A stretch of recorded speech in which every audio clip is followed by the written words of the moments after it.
तीसरा कमरा। एक पुराना सुनसान पहाड़ी गांव, बिरजापुर। राजन एक युवा पत्रकार था जो हमेशा कुछ अलग और सच्ची कहानियों की तलाश में रहता था। एक दिन उसे एक पुराने गांव बिरजापुर के बारे में पता चला, जहां एक हवेली थी, कुंवर निवास, जिसे लोग शापित मानते थे। कहते हैं वहां तीसरे कमरे में जाने वाला कभी लौट कर नहीं आता। राजन के अंदर का रिपोर्टर जाग गया। उसने कैमरा उठाया और अकेले उस हवेली का रुख किया।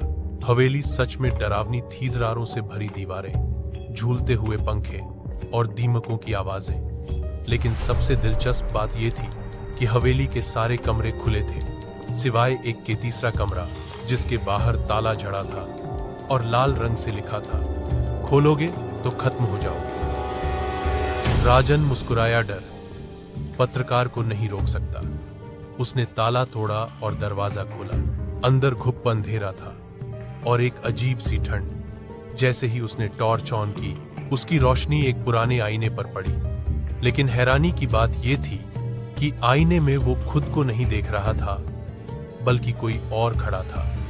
एक बूढ़ा आदमी जो बोल रहा था, मैं भी तेरी तरह जिज्ञासु था। 30 साल हो गए, लेकिन बाहर नहीं जा पाया। अब तेरी बारी है। राजन ने डर के मारे भागने की कोशिश की, लेकिन दरवाजा अपने आप बंद हो चुका था। वो चीखा, चिल्लाया, बट सब व्यर्थ। अगली सुबह गांव वालों ने देखा तीसरे कमरे का ताला फिर से बंद था, नया, चमचमाता हुआ, और दरवाजे पर एक नया नाम लिखा था, राजन मिश्रा। कुछ रहस्य ही रहने दो। हर दरवाजा खोलने के लिए नहीं होत। अगर आपको ये कहानी पसंद आई तो बताइए, क्या आप इसी पर बेस्ट सीरीज चाहते हैं या एक और रहस्यमयी कहानी सुनना चाहेंगे?